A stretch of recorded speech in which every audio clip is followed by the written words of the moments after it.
So, good morning everyone. I am Eugene Abelo Hinakay. So, this is my report about the agrarian reform of the Philippines. So, in the Philippines, there is an act wherein this is called the agrarian reform of the Philippines. So, ang naglagda ng act na ito ay maraming mga presidente ang naglagda nito.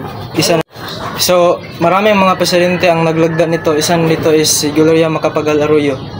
So, when we say reform, refers to the presence of something that does not fit into a particular present situation. So, for example, ng reform is, for example, merong isang lupain na walang nagmamay-ari, tapos ibinigay ito ng gobyerno sa mga magsasaka. Tapos, ang lupa na ito ay gagawin nilang sakahan o gagawin nilang yung gagamitin nilang pang hanap buhay. So, yun ang reform. Pangalawa is ang land reform. Refers to the full range of measures that may or should be taken to improve or defect in the relation among men with respect to the rights in the use of land. So itong land reform, dito na pumapasok yung kung paano gagawin ng isang lupa na gagawing sakahan o kahit ano pang pwedeng kunan ng hanapbuhay ng mga magsasaka o kahit ibang tao. Pangatlo is ang agrarian reform program is defined as the distribution of land to the landless farmers and regular farm workers who are landless regardless of the number of years occupancy in the area. So dito sa agrarian reform program, ito yung programa ng gobyerno na kung saan kung ikaw ay naninirahan sa isang lugar na matagal ka na sa isang lugar pero wala ka pa ring hanap buhay, so bibigyan ka ng gobyerno ng lupa na maaari mong sakahan o kahit anong itanim mo doon. At bibigyan kanila nito ng mga certificate para ito ang magiging ito ang magiging proof mo na sa'yo talaga ang lupa na yun. So there are two important dimension of agrarian reform program. Number one is ang land. So may dalawang importante na dimension ng agrarian reform. So siyempre ang una is ang land.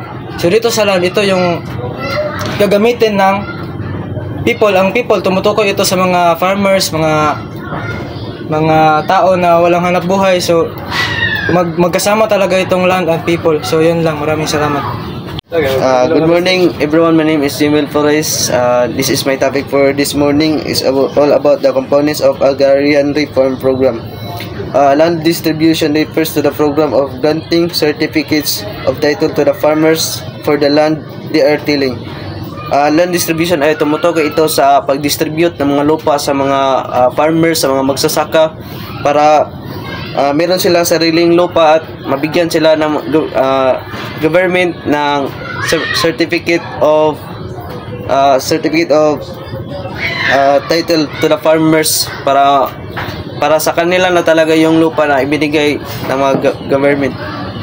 And companion measures refers to the creations and development of new social institutions that could help carry out the implementation of industrial reforms. So, companion measures is tumutukoy ito sa kung paano nila i-distribute yung mga lupa na kanilang ibibigay sa mga magsasaka, and also para maging ma-develop ang social institution sa ating lugar para hindi na maghirap yung mga tao na pagsasaka lang yung kanilang hanapbuhay. So the code of agrarian reform, first is the tenant farmers, the carry over of previous colonizers. So tenant farmers is ito yung mga tao na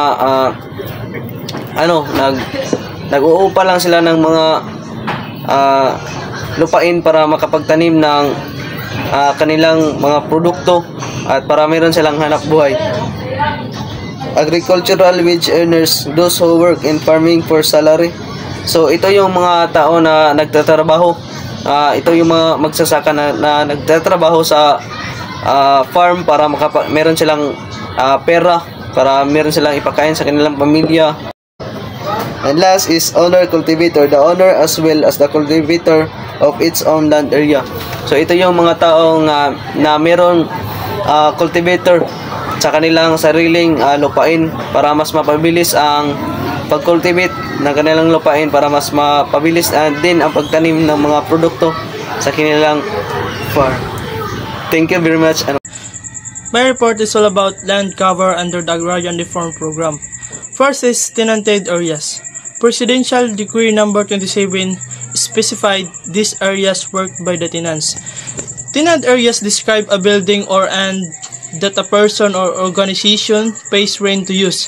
For example of tenant areas is a person who pays rent for the use of land or a building. Second is landed estate. Landed estate, private agricultural lands acquired by the DAR or Land Bank of the Philippines for redistribution to the tailors both under the code or previous laws. Example of landed estate is there's farmers and industrial concerns own many woods, but the traditional landed estate remains a dominant ownership type. Old settlement. These are the settlement project developed by the DARP from the public domain. Example old settlement is a place that is old or usually seen. Next is proposed settlements. Proposed settlement land is farmers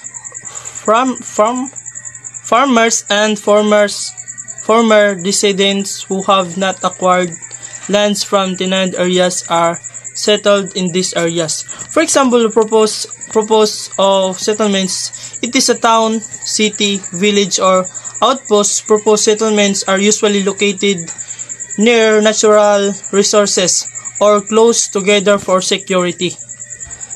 And next is kinds of agricultural tenancy relations in the Philippines.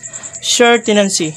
Shared tenancy where a person has a physical possession of another land for the purpose of cultivating it and giving the owner's share of the crop. For example of shared tenancy exists whenever two persons agree on a joint undertaking for agricultural production wherein one party furnishes the land and the other his labor.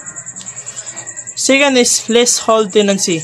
Leasehold tenancy is the relationship that exists between the owner and the tailor whereby the tailor pays fixed rental amount to the owner for the use of cultivating land. Leasehold tenancy is the renting space in an office building for a company's use or renting a building to be used for a retail store. That's all.